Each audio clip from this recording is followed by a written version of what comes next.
사랑과 연애 그리고 섹스에 대한 이야기. 남자친구랑 3개월이 됐는데요. 언제쯤 하면 좋을까요? 이렇게 물어봐요. 다음 주 화요일쯤이 좋겠어. 6시쯤 해봐. 그거는 자기가 정하는 거죠. 내가 내키지 않으면 행위 중에도 노할 수 있고, 내가 먼저 하고 싶으면 하고 싶다고 말할 수 있는 권리. 시작부터 잘 헤어지는 것까지가 사랑의 과정. 아름다운 이별. 아름다운 이별이 어디 있어요? 다 끔찍하지. 내가 먼저 헤어지자고 한다고 해서 내가 나쁜 사람이 아니에요. 사랑은 쉽지 않아요.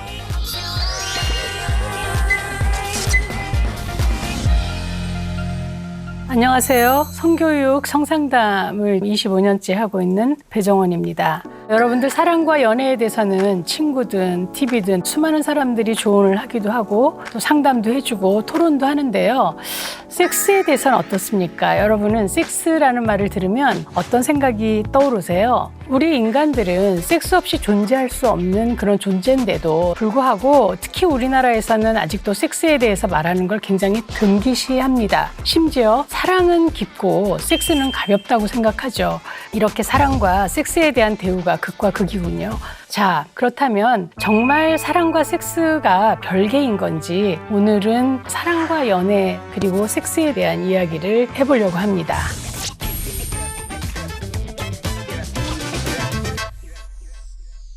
사랑은 무엇일까요? 여러분, 사랑에 대한 굉장히 많은 정의가 있었어요. 그런데 저는 미스터 선샤인인가? 거기서 그 남주인공과 여주인공이 얘기하는 사랑에 대한 정의가 참 인상적이었거든요. 거기서 여주인공이 러브가 무엇이오? 이렇게 물어보잖아요. 그러니까 남자 주인공이 러브는 총알보다 뜨겁고 훨씬 더 강렬한 것이라고 얘기를 했습니다. 자, 여러분은 사랑에 대한 정의를 어떻게 생각하세요?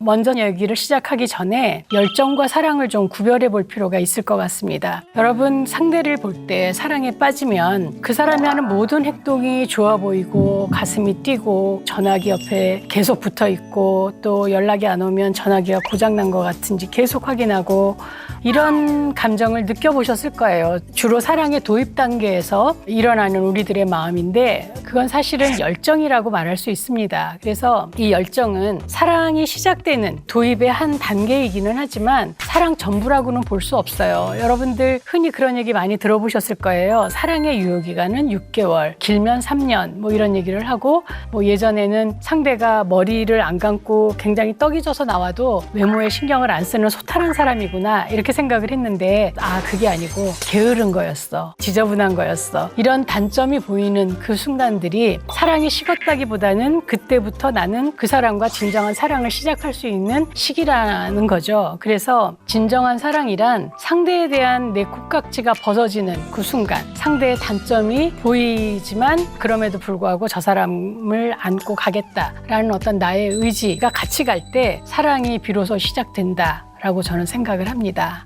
그러면 사랑과 섹스의 관계는 어떨까요? 사랑과 섹스는 굉장히 가깝습니다. 오래전에는 사랑이 시작되고 한참 지나야 섹스가 시작이 됐죠. 그래서 뭐 손잡기도 6개월, 1년이 걸리는 그런 경우도 있었고 손을 잡으면 이 손잡은 사람과 결혼해야 된다라는 시기도 있었어요. 그런데 요즘은 섹스에서 사랑이 시작되는 경우도 굉장히 많이 있더라고요. 그래서 사랑과 섹스가 거의 동시 출발인 경우가 많아서 현대에서는 사랑과 섹스에 대한 관계를 더 많이 생각해 봐야 하고 유심히 봐야 될 필요가 있습니다.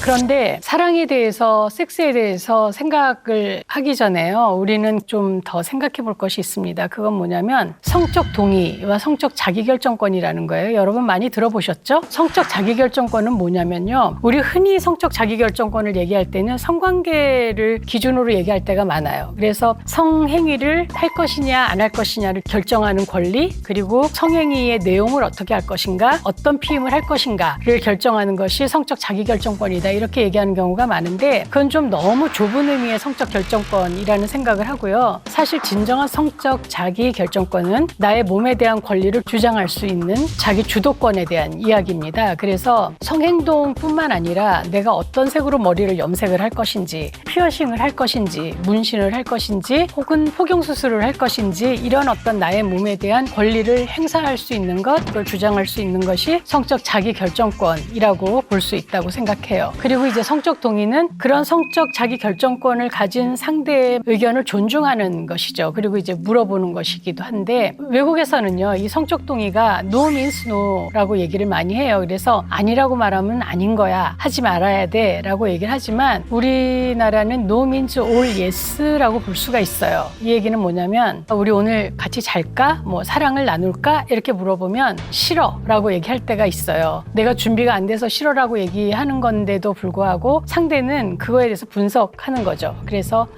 처음부터 좋다고 할 수는 없지, 한번 튕기는 걸 거야, 이럴 땐 그냥 밀고 나가야지, 이렇게 생각하는 경우도 있고, 또 아무 말도 안 하면 말을 안 하는 건 동의지 라고 생각할 수도 있어요. 싫다고 했건 말을 안 하건 예스라고 했건 전부 다 동의가 되는 경우가 많죠. 하지만 사실은 성행위를 개시했을 때도 지금은 아니라고 생각하면 그때도 노를 할 수 있고, 그리고 그 노가 받아들여져야 한다라고 생각을 해요. 그리고 한편으로는 자기는 별로 원하지 않았는데 상대가 손을 잡았다는 거예요. 근데 이제 이러면 손을 살짝 빼거나 혹은 싫다고 얘기를 해야 되는데, 그러면 상대가 너무 무안할 것 같아서 그냥 손을 잡고 다녔다라는 얘기를 많이 하던데, 자신의 태도를 분명하게 보여주는 것이 상대를 배려하고 존중하는 길이기도 합니다. 자, 그러면 우리나라는 성적 동의에 대한 연습이 참 안 돼 있는 나라라고 할 수 있습니다. 그런데 외국은, 특히 이제 스웨덴 같이 굉장히 인권에 대해서 예민한 나라들은 no means no가 아니라 yes means yes로 가고 있어요. 이 얘기는 뭐냐면 no means no는 누군가가 먼저 제의를 했을 때 거기에 대한 거절을 하는 것이기 때문에 굉장히 수동적이라고 보는 거예요. 그래서 yes means yes는 내가 하고 싶어 라는 얘기를 하는 것이기 때문에 훨씬 더 자발성이 있다라고 보는 것이고, 내가 먼저 하고 싶으면 하고 싶다고 말할 수 있는 권리가 바로 성적 자기 결정권을 더 자유롭고 자율적으로 사용하는 것이라고 볼 수 있죠. 그래서 이거는 사회적인 여러 가지 분위기가 바뀌어야 된다라는 생각은 들어요. 성은 야하고 숨겨야 하고 뭐 이런 거라고 생각하는 그런 의식들이 좀 바뀌면 성적 동의에 대해서도 쉽게 얘기할 수 있을 것 같고, 아주 어려서부터 싫다고 말할 때 들어주는, 인정해주는 그런 훈련들이 있어야만 커서도 성적 동의를 할 수 있겠죠. 자, 그러면 우리가 연애를 시작할 때는 우리 주변에 있는 사람들하고 연애를 시작하게 돼요. 그 사람에게 관심을 보여주고 하는 것에서 보통 시작이 되죠. 그런데 여기서 여러분들이 조금 조심을 해야 될 거는 너무 이상형에 꽂혀 있어서는 안 된다는 거예요. 누구나 다 이상형은 있죠. 머리가 긴 사람이라든지 눈웃음이 예쁜 사람이라든지 뭐 이런 것들이 있는데, 그렇지 않은 사람도 만나보는 건 굉장히 중요하다고 생각을 해요. 왜냐하면 내 이상형이 아닐지라도 나하고 잘 맞는 사람이 있고 매력 있는 사람들이 굉장히 많이 있어요. 그래서 우리 흔히 그렇게 얘기하잖아요. 바람둥이들이 잘 산다. 그 이유는 굉장히 많은 사람들을 만나봤기 때문에 어떤 사람이 나한테 잘 맞는지를 보는 안목이 굉장히 높아요. 그리고 이런 사람한테는 이렇게 대하면 된다는 어떤 그런 기술이 굉장히 발달해 있죠. 그래서 모두에게 좋은 사람이 아니라 나한테 좋은 사람을 만나야 되잖아요. 그렇죠? 나한테 특별하게 잘 맞는 사람들이 있어요. 그래서 그 사람을 만날 때는 내가 그렇게 포장하지 않아도 되고 내 존재만으로도 너무 편안한 그런 사람을 만나려면 정말 많이 만나고 안목을 키우셔야 됩니다. 그리고 이제 파트너를 만날 때 좀 고려해 봐야 될 사항이 있죠. 제일 필요한 거는 가치관이 좀 맞는지 봐야 돼요. 어떤 것들을 봐야 되냐면 인생을 사는 목표라든지 사람을 만나는 방식이라든지 혹은 사랑에 대한 가치관, 결혼에 대한 가치관, 또 일에 대한 가치관, 돈에 대한 가치관, 그리고 조금 더 관계가 깊어진다면 아이, 육아하는 것에 대한 가치관, 뭐 이런 가치관들에 대해서 이야기를 많이 나눠보는 것이 좋다라고 생각을 합니다. 그리고 어떤 사람들은 뭐 성격이 안 맞아서 헤어져요, 이런 얘기를 많이 하는데 사실은 성격보다는 가치관인 경우가 굉장히 많아요. 그래서 성격이 다르면 달라서 재미있고 성격이 같으면 같아서 좋은 그런 경우가 많이 있거든요. 그렇기 때문에 가치관이 맞는 것이 굉장히 중요하고, 반면에 폭력적이거나 폭언을 많이 하는 사람은 좀 조심하는 게 좋습니다. 그래서 화를 내는 것도 어떻게 내는지 좀 볼 필요가 있어요. 바람을 좀 한 번쯤은 맞춰보는 것도 좋고요. 왜냐하면 이 사람이 내 얘기를 충분히 듣고 늦을만 했어 라고 생각하면 이해하는 사람인지, 아니면 무조건 나를 기다리게 했고 뭐 이러면서 화를 내고 그냥 가버리는 사람인지를 좀 볼 필요가 있고요. 여러 사람하고 등산 같은 것도 같이 가보라고 저는 얘기를 해요. 혼자만 쑥 올라가는 사람인지 아니면 뒤에 떨어지는 사람들을 챙기면서 올라가는 사람인지, 이런 모습들을 좀 볼 필요가 있어요. 물론 이렇게 제가 여러분들한테 말씀을 드리지만 어떤 사람에게 빠지면 그런 것들이 다 장점으로 보일 때가 많아요. 그래서 가능하면 좀 나하고 잘 맞는 사람, 전체적으로 괜찮은 사람을 만나려고 노력하는 게 좋고, 무엇보다도 내 자신이 좋은 사람이 되려고 노력하는 게 필요하겠죠.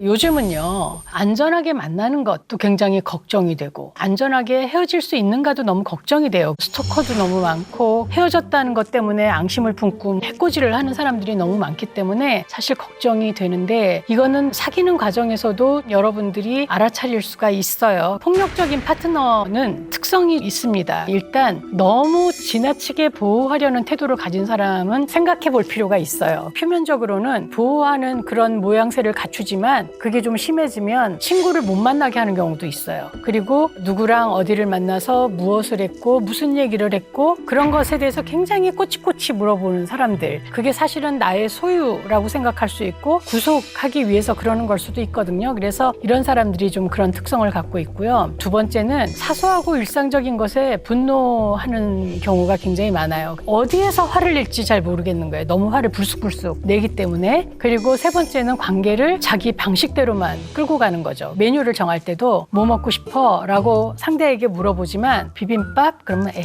그거는 별로. 냉면? 아유 차가워. 결국은 답정너인 사람, 그런 사람들은 소통하는 방식을 모를 수도 있지만 해보다 안 되면 이거는 너무 자기 위주인 경우이기 때문에 힘들어질 겁니다. 그리고 네 번째는 여러 가지 사안에 대해서 너무 부정적이거나 비판적인 태도를 보이는 거예요. 아주 최악은 내가 사랑하는 사람인데도 불구하고 그 외모에 대해서 되게 부정적인 코멘트를 하는 경우가 있어요. 이제 옷을 사러 가면 뭐 나 예뻐? 어때? 어울려? 뭐 이렇게 얘기하면 야, 그 얼굴에 뭐가 어울리겠니? 농담같이 하지만 굉장히 상대를 기분 나쁘게 만드는 코멘트라든지, 제일 나쁜 거는 나를 조롱하는 거죠. 이 폭력적이라는 건 꼭 때리는 것만이 아니라 말로도 폭력을 쓸 수 있죠. 욕을 한다, 이것도 폭력이지만 상대를 너무 비난하고 몰아붙이는 경우도 있어요. 그런 것도 굉장히 폭력적인 거고, 주로 이 말로의 폭력은 사실은 남자보다 여자가 많이 하죠. 그리고 상황을 불안하게 하는 것도 굉장히 폭력적이에요. 그래서 뭐 나를 때리지는 않지만 뭘 집어던진다든지, 일어나면서 의자를 탁 팽개치면서 일어난다든지, 문을 쾅 닫고 들어간다든지, 이러면 굉장히 사람이 불안해지잖아요. 그런 것들이 폭력이거든요. 그래서 우리는 폭력에 대해서 훨씬 더 예민해질 필요가 있습니다.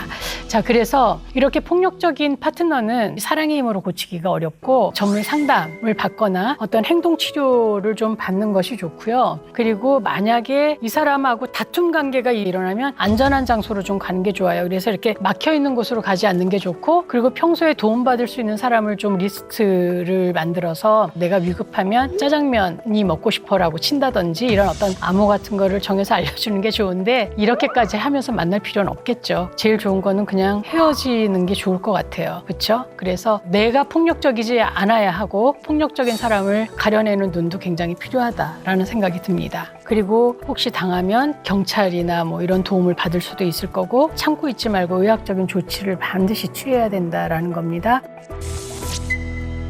학생들이 저한테 물어볼 때가 참 많아요. 선생님, 남자친구랑 사귄 지 지금 3개월이 됐는데요. 언제쯤 하면 좋을까요? 이렇게 물어봐요.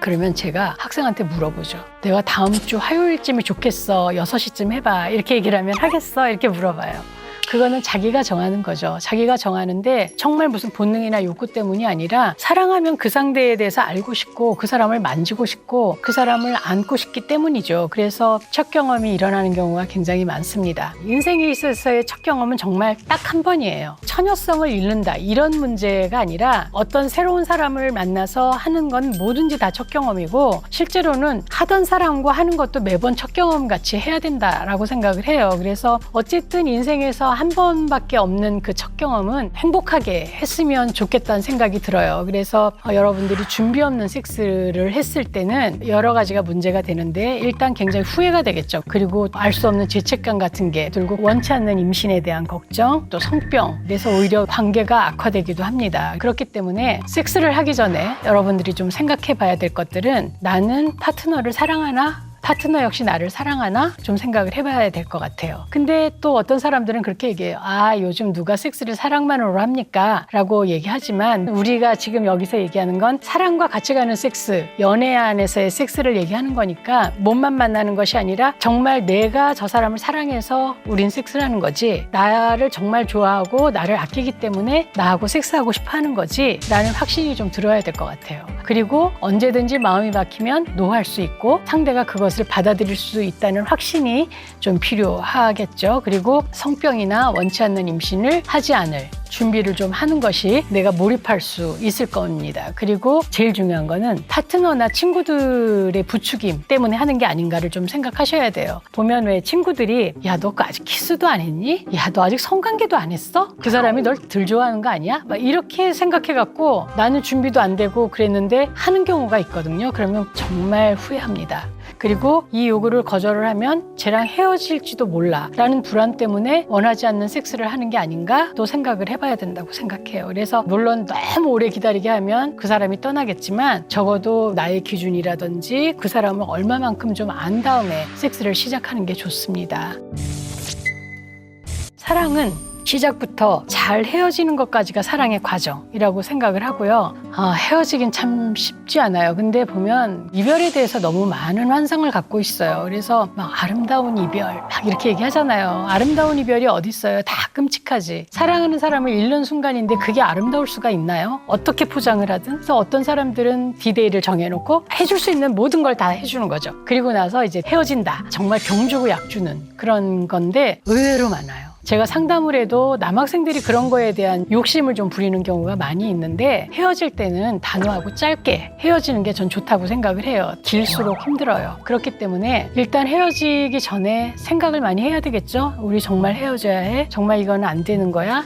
헤어질 수밖에 없다면 결정을 내리고 얘기를 해야죠. 내가 먼저 헤어지자고 한다고 해서 내가 나쁜 사람이 아니에요. 그것 때문에 사실 말 못하고 질질질질 끄는 경우가 많은데 그 사람을 사랑하지도 않으면서 속이는 관계를 계속하는 것보다는 오히려 어쩌면 그 사람보다 먼저 우리 관계에 대해서 객관적으로 계속 더 깊이 성찰해봤다라는 증거일 수도 있죠. 물론 뭐 기분 때문에 아 싫어 그만 만나 이게 아니라 아무리 생각해도 안 되겠어 인 경우인 거죠. 그래서 이제 어떻게 헤어질까를 좀 결정해야 되죠. 어디서 헤어질까? 헤어질 때는 공공장소에서 헤어지는 게 좋아요. 우리는 헤어지면 상대가 울 수도 있고 나도 울 수 있고 소란해질 수도 있기 때문에 좀 조용한 곳에서 헤어져야지라고 생각하는데 남의 도움을 못 받을 수도 있어요. 문제가 심각해질 수도 있단 말이죠. 그래서 카페가 제일 좋은 것 같아요. 더 좋은 거는 선불하는 곳이 더 좋아요. 언제라도 일어서서 나올 수 있게 주인에 의해서 잡히지 않도록.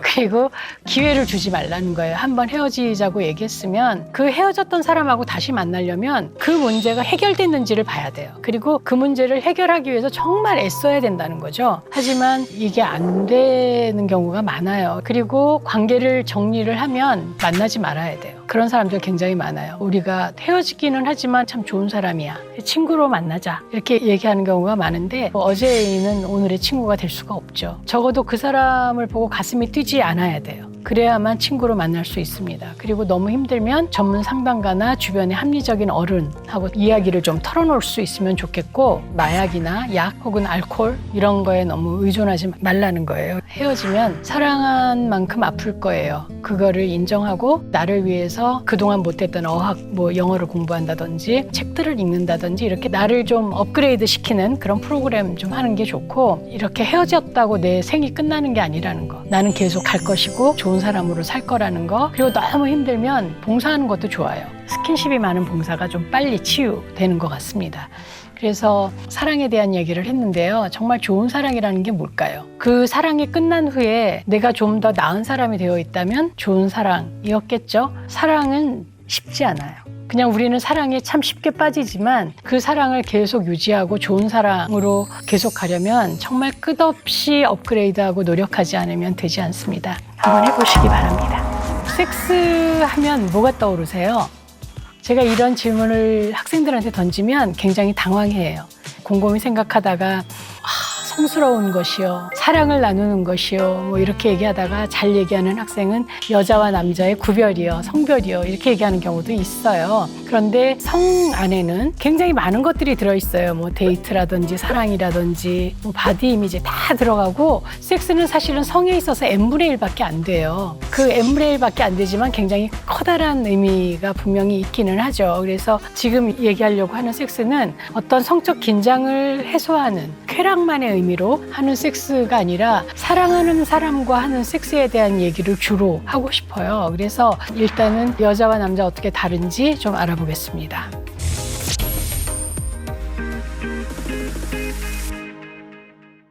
여자와 남자는요, 성기 구조가 다르고 생식하는 방법이 다르기 때문에 성심리가 굉장히 많이 달라졌어요. 남자는 처음 사정을 하고 나서 죽을 때까지 만들어냅니다. 그래서 가슴이 쿵쿵쿵쿵 뛸 때마다 1000개씩 우수수 쏟아진다고 그래요. 그래서 보통 가지고 있는 게 뭐 2억 이상. 한번 사정할 때 2억에서 3억 정도 정자를 내보내는 거죠. 그리고 이거는 계속 만들어내기 때문에 좀 뿌리는 섹스를 한다라고 말할 수 있어요. 왜냐하면 그 파트너가 바뀔수록 더 많은 아이를 가질 수가 있기 때문이죠. 이거는 순전히 생식만 얘기하는 겁니다. 그런데 여자는 한 달에 한 번 난자를 만들잖아요. 그리고 한 번 임신하면 9개월 반 동안은 그 아기를 키워야 되고 아기를 낳아야 하는 숙명을 가지고 있기 때문에 여자는 상대를 고를 때 남자보다 훨씬 더 신중할 수밖에 없어요. 한 번 섹스를 해서 치러야 되는 보상이 많으니까 거절을 자주 할 수밖에 없죠. 남자는 좀 파트너 수가 많고 신선함에 더 예민하다면 여자들은 이 파트너가 계속 나를 돌보고 부양하고 내 옆에 좀 있어줄 것인가가 더 중요했을 거라고 생각해요.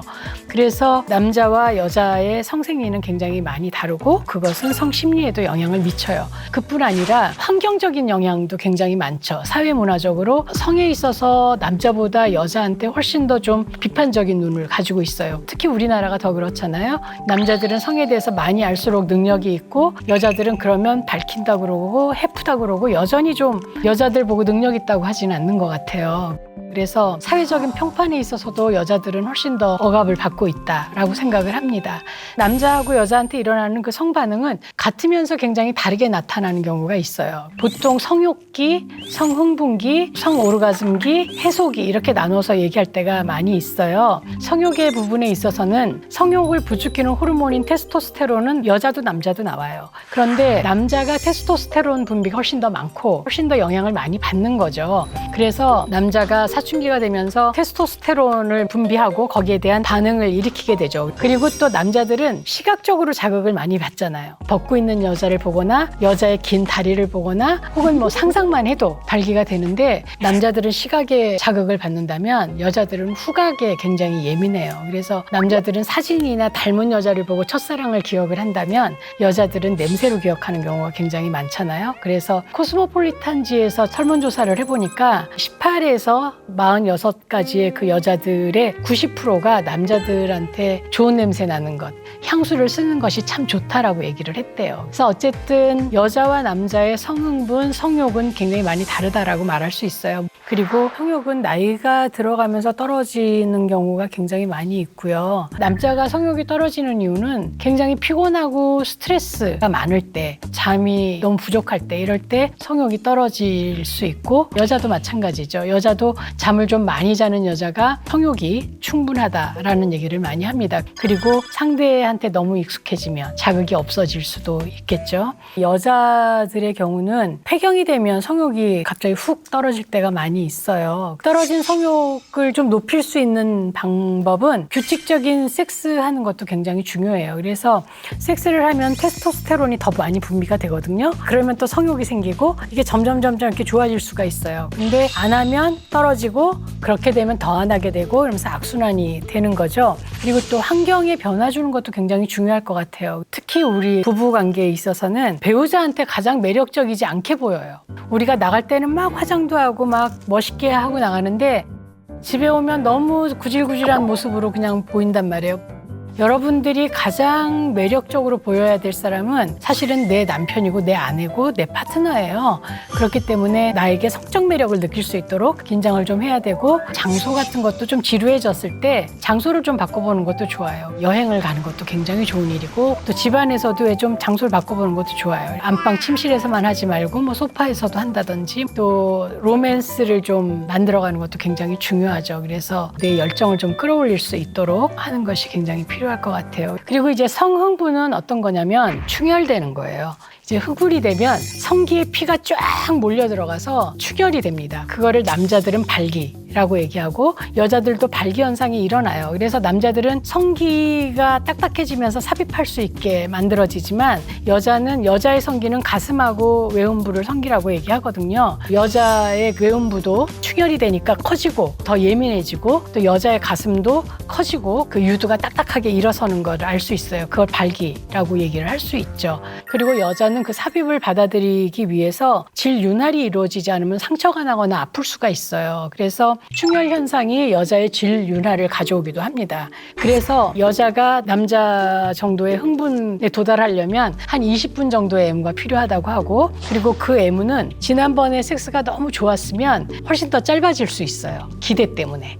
그래서 계속 예쁘다고도 해주고 많이 만져주는 게 여자를 흥분시켜줄 수 있는 방법입니다. 그런데 성흥부는 피돌기하고 굉장히 연관이 되어 있다고 했잖아요. 그래서 피돌기에 문제가 생기면 발기가 잘 안 될 수 있어요. 그래서 40 지나면 발기의 문제를 조금씩 느끼는 사람들이 있어지고요. 뭐 요즘은 약들이 많이 나와 있어요. 그래서 발기를 도와주는 주사라든지 발기부전 치료제들이 많이 나와 있고, 하지만 유산소 운동이라든지 좋은 음식, 잠 많이 자는 것 굉장히 중요합니다. 그리고 남자들이 심리적인 경우는 사실은 발기부전 치료제가 별로 도움이 안 돼요. 내가 안 되면 어떻게 하지? 막 이런 불안 같은 거, 피돌기의 문제가 아니라 불안이 있을 때, 그리고 상대한테 화가 막 나 있을 때, 상대가 너무 밉고 꼴 보기 싫을 때, 이럴 때는 뭐 당연히 하고 싶지가 않잖아요. 그러니까 흥분이 안 되죠. 성흥분기가 되면 이제 삽입에 대한 준비가 되어 가는 거죠.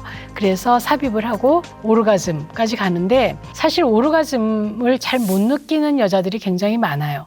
남자들은 오르가즘이 너무 확실히 나타나요. 사정을 하기 때문에. 하지만 여자는 오르가즘을 느꼈는지 안 느꼈는지를 잘 느끼지 못할 때가 많아요. 여자들이 오르가즘을 못 느끼는 경우는 성관 개발이 안 돼서 그런 경우가 많이 있다고 생각을 해요. 그래서 남자들보다 여자들이 성 경험이 적은 경우가 훨씬 더 많고, 남자들은 자위를 많이 하잖아요. 자위행위는 혼자 하는 좋은 섹스의 연습이란 말이죠. 그래서 어려서부터 성관 개발하는 거죠.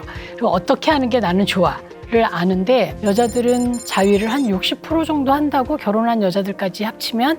그래서 자위행위를 좀 해보라고 얘기도 많이 하죠. 왜냐하면 여자들이 자위를 통해서 자신의 오르가즘 느낌을 알면 성관계에 있어서도 몸을 좀 이렇게 살짝 움직이기도 하고, 그 느낌을 좀 받아보기 위해서 애를 쓸 거기 때문에 성감 개발을 좀 하는 게 좋다라고 얘기를 하고요. 그리고 이제 드리고 싶은 얘기는, 오르가즘이 목표가 아니라는 거예요. 꼭 오르가즘을 느껴야 돼 이렇게 강박을 가지고 있으면 오르가즘은 도망가요.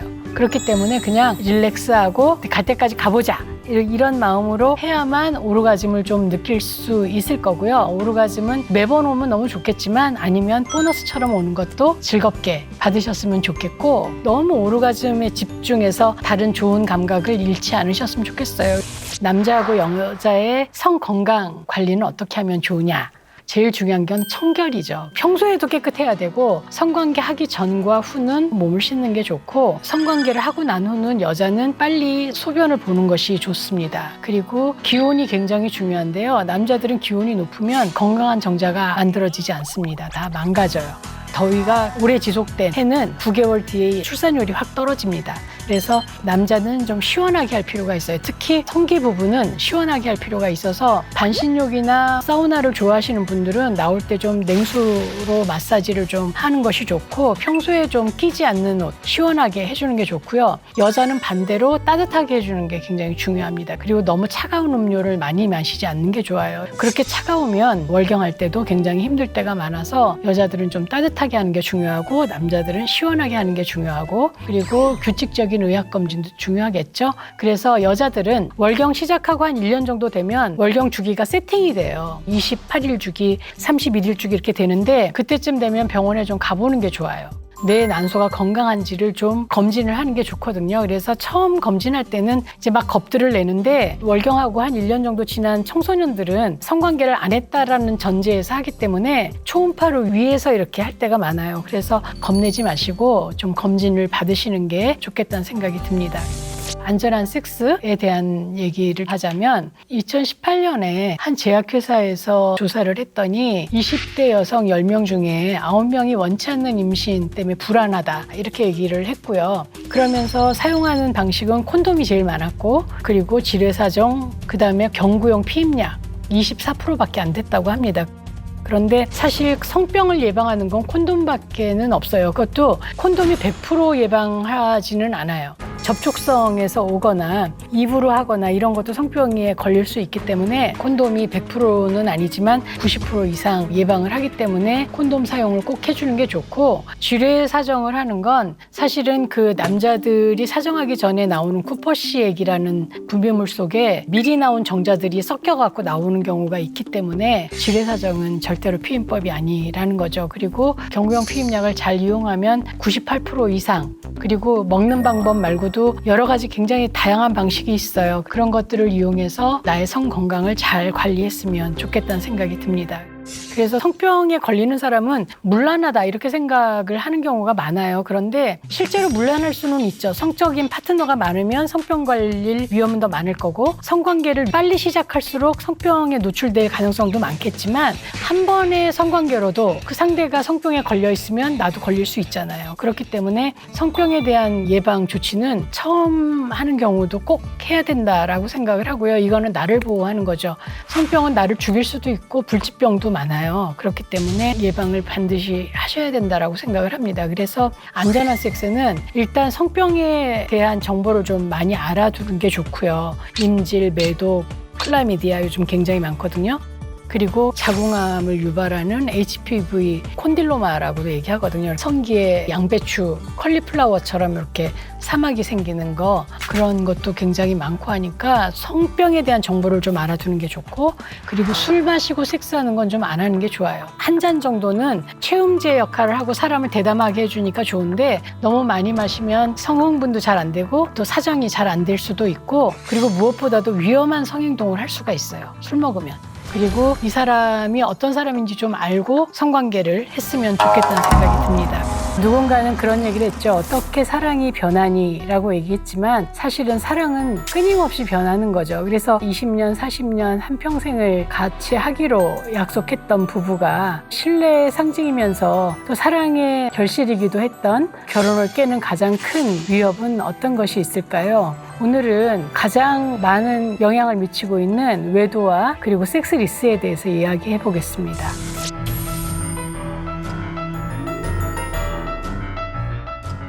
자, 한순간에 남보다도 못한 사이로 변하는 이 외도. 외도라는 건 관계 바깥에 있는 사람과 사랑이든 섹스든 나누는 것이고, 얼마 전에 우리나라에서 간통죄로 처벌받는 것이 없어졌잖아요. 그런데다가 사회에서는 외도를 꼭 부추기는 것처럼 그런 뉴스들이 굉장히 많아요. 특히 또 방송에서도 지난번에 어떤 프로는 보니까 거기 나오는 세상의 남편들이 전부 다 바람을 피고 있더라고요. 그걸 보고 정말 깜짝 놀랐고, 그러고 나니까 외도하는 것이 잘못이 아니라고 생각을 하는 사람들이 굉장히 많아졌고, 외도에 대한 가벼움이 더 심해진 것 같다는 생각이 드는 거죠. 실제로 연구를 위해서 설문조사를 해봐도 외도율이 굉장히 높거든요. 그래서 보면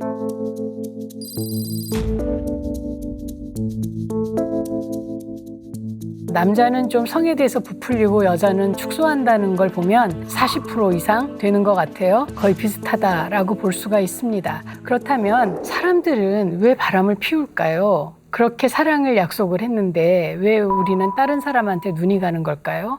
문화인류학자인 헬렌 피셔의 외도를 하는 사람의 심리 연구 결과에 따르면요, 결혼 생활에 어떤 부족함을 좀 메꾸기 위해서, 혹은 배우자하고 헤어질 구실을 좀 찾기 위해서, 그리고 또 배우자의 시들해진 관심을 끌기 위해서, 또 자유롭고 독립적인 삶을 살고 싶어서, 여전히 내가 매력적이라는 걸 증명받고 싶어서, 혹은 단순히 섹스를 하고 싶어서, 그리고 스릴을 좀 느끼고 싶어서, 배우자한테 복수하고 싶어서 등등등등 굉장히 많은 이유를 대더라고요. 그런데 어쩌다가 한번 외도를 하는 것이 아니라 습관적으로 외도를 하는 사람은 방치된 청소년기를 거쳐서 특히 이제 엄마나 양육자하고의 애착 관계가 건강하게 형성되지 못한 경우에 깊은 관계보다는 짧게 만나고 짧게 헤어지는 그런 외도에 빠지게 되는 경우가 많이 있습니다. 그렇다면 어떻게 하면 이 깨진 관계를 다시 회복할 수 있는지 이야기해 보도록 하겠습니다. 사실은 외도가 일어나면 관계는 굉장히 많이 달라지죠. 바깥에서 바람을 핀 사람은 누군가가 나를 굉장히 좋아해 줬기 때문에 자존감은 굉장히 높아지는 거죠. 반면에 외도를 당한 사람은 자존감이 아주 낮아집니다. 특히 무시를 당했다는 느낌을 굉장히 많이 받는 거죠. 그래서 굉장히 충격을 받게 되는데 정말 그 배우자가 받는 상처는 너무 커요. 그래서 상대의 자존감을 높여주려면 정말 많은 시간이 필요한데 얼마나 많은 노력을 하고 내가 얼마나 많이 용서를 구하느냐에 따라서 달라질 수도 있고 불가능할 수도 있습니다. 일단 뭐 외국에서는 그런 얘기 많이 해요. 외도를 알게 되었을 때 보상이 필요하다. 그 보상은 심리적인 보상이 되어야 하는데 사실 심리적으로 그 보상을 해주기가 너무 어려워요. 그래서 맞바람을 피워라 이런 얘기도 해요. 사실은 맞바람을 피우면 많이 상쇄가 된대요. 근데 그거 너무 위험한 방법이잖아요. 그건 이제 관계를 완전히 깨자, 박살을 내자 일 수도 있고. 그래서 경제적인 보상을 좀 해주면 어떨까 하는 생각을 해요. 집 명의를 내 명의로 바꿔준다든지 아니면 아주 고가의 선물을 받는다든지 안 받는 것보다는 보상이 좀 되겠죠. 하지만 가장 중요한 건 사과죠. 용서를 빌어야 되는데 이 얘기를 바람 피운 사람은 창피하기도 하고 하니까 안 하고 싶어 하죠. 그리고 미안해서도 사실은 안 하고 싶어 할 거예요. 계속 그 사람하고 관계를 하겠다고 하면 보상도 필요 없고 이런 사과도 필요 없는 것이죠. 하지만 그것이 아니고 다시 돌아왔고 이 사람과 다시 인생의 끝까지 갈 생각을 했다면 정말 용서를 빌어야 될 텐데 이 용서를 받아들이는 것도 쉽지 않고 용서를 비는 것도 쉽지 않아요. 정말 여러 번 사과해야 되고 진심으로 사과해야 되고 상대가 궁금해하는 것에 대해서 전혀 의구심 없도록 해줘야 됩니다. 그래서 어떤 음식점에 갔을 때 물어볼 수 있어요. 그 사람하고 왔었나? 이렇게 물어볼 수 있는데 정말 데리고 왔었으면 어쩌면 솔직하게 얘기하는 게 맞을 수도 있어요. 더 좋을 수도 있어요. 그래서 사실 걔하고도 왔었어. 하지만 당신에게도 맛보여주고 싶어서 당신을 데려온 건데 당신이 너무 힘들고 불편하면 다른 데 가자. 내 생각이 짧았어. 정말 미안해. 이렇게 얘기할 수 있어야 된다는 거예요. 참 어렵죠. 그리고 제일 중요한 건 스마트폰 같은 건 것 같아요. 스마트폰을 통해서 상대가 바람피는 걸 알았을 때 대체로 왜 이렇게 비밀번호 걸어놓잖아요. 근데 그거 풀어야 되죠. 이 상대가 궁금해하면 언제라도 보여줄 수 있고 볼 수 있도록 해야 되고 전화가 왔는데 이 사람이 여기서 받기가 좀 어려워서 바깥에 나가서 받았으면 좀 불편해할 수 있잖아요. 누구한테 전화 왔었어? 라고 물어보면 이 사람한테 전화 왔었다고 보여줄 수도 있어야 될 것 같아요. 참 자존심도 상하고 내가 비루해지는 느낌이 들겠지만 그 당한 배우자의 힘듦에 비하면 10분의 1도 안 될 거라는 생각이 들어요. 그래서 어쨌든 당한 사람이 더 힘드니까 외도를 했던 사람은 정말 많은 사과와 용서를 빌어야 될 거라고 생각합니다. 그리고 이런 이야기를 계속하고 비밀이 없다라는 게 밝혀지는 날들이 쌓이면 그러면 천천히 회복이 될 겁니다. 굉장히 길지만 그리고 당한 사람으로서도 거기에 너무 집착하고 있지 말고 그 사람을 신뢰할 수 있도록 내 마음도 자꾸 바꾸려고 노력하고 나한테 또 많은 투자를 좀 해야 돼요. 나한테 선물도 좀 주고 좋은 친구들하고 밥도 좀 먹고 그리고 여전히 나는 매력 있고 좋은 사람이라는 칭찬을 좀 들을 필요가 있어요. 그래서 나에게 나를 설득하고 그런 과정도 좀 있어야 합니다. 사실 섹스는 사랑의 반영인 경우가 훨씬 더 많습니다. 그래서 사랑을 하나하나의 벽돌이라고 생각하면요. 맛있는 걸 사주고 좋은 데를 데려가고 예쁜 말을 같이 하고 이런 하나하나의 행위가 쌓여서 우리의 사랑은 아주 굳건해질 겁니다. 그런데 그런 단순한 행위를 쓰러지지 않게 접착제로 사용할 수 있는 게 바로 섹스라는 거죠. 사랑에 있어서 섹스는 시멘트의 역할을 해준다라고 생각을 해요. 그래서 사랑을 더 굳건히 오래 지속할 수 있게 해주는 것이고 섹스는 사랑이 없어지면 사라집니다. 마찬가지로 섹스만 좋은 부분은 없습니다. 그런데 여러분들 중에는 우리는 섹스는 없지만 부부 간의 대화도 많고 우리 관계가 좋아 라고 얘기하지만 정말 섹스는 한 번도 없는데 관계가 좋은가요? 여러분의 마음에 한치의 의구심도 없이 우리는 완벽해 라고 말할 수 있나요? 대화를 많이 한다라고 얘기하는 부부들에게 제가 질문을 하고 싶은 거는요. 어떤 대화를 하는지 한번 생각해 보세요. 그것이 나와 너에 대한 대화인지, 내가 얼마나 외롭고 슬프고 혹은 내가 우울하고 당신의 사랑이 더 필요하고 이런 얘기를 하고 있는 것인지, 아이들 얘기, 직장 얘기, 돈 얘기 이런 걸 하는지. 그 후자라면 여러분들은 남편과 아내와 비즈니스 대화를 하는 거예요. 그거는 대화라고 말할 수 없죠. 너와 나의 얘기, 너와 나의 관계에 대한 이야기를 할 수 있어야, 그런 대화를 하면서 섹스가 없어지는 건 섹스를 대체하는 뭔가가 있다라고 말할 수 있지만, 그런 것도 없으면서 섹스가 없어진다는 건 소통이 없어지는 거예요.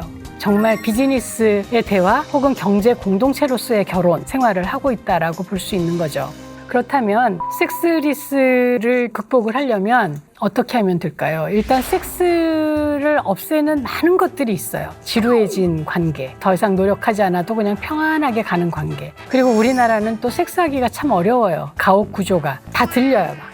그래서 굉장히 조심해야 되고, 또 세 번째는 아이들이 너무 늦게까지 안 자요. 청소년들이 12시에 들어오고 1시, 2시까지 걔네들이 눈을 뜨고 있기 때문에 부부간의 시간을 갖기가 참 어렵고, 섹스는 상대의 눈치를 많이 봐야 돼요. 할 것인가 하는 분위기를 좀 만들어야 되죠. 그래서 와인 같은 것도 마실 수 있고 마사지도 좀 해줄 수 있고, 이렇게 해서 이제 옷을 벗기고, 그런 여러 가지 과정, 또 그 섹스의 과정 중에서도 눈치를 계속 보면서 이 사람이 좋아하고 있는 거야? 잘하고 있는 거야? 이런 눈치를 봐야 되기 때문에 사실은 너무 힘든 노동처럼 느껴질 수도 있어요. 그런데 거기에 비해서 연속극을 보거나 예능을 보면 재밌게 보고 웃고 그냥 그러고 긴장 풀리고 그냥 잘 수도 있거든요. 그래서 어떻게 보면 스마트폰하고 TV가 부부의 사랑을 방해하는 굉장히 중요한 요소가 되기도 합니다. 그래서 여러분은 좀 상대한테 집중하셔야 섹스를 살릴 수가 있고요. 그리고 좀 더 상대한테 매력적인 사람으로 보여야만 섹스를 살릴 수가 있고 결국 사랑을 살릴 수가 있습니다.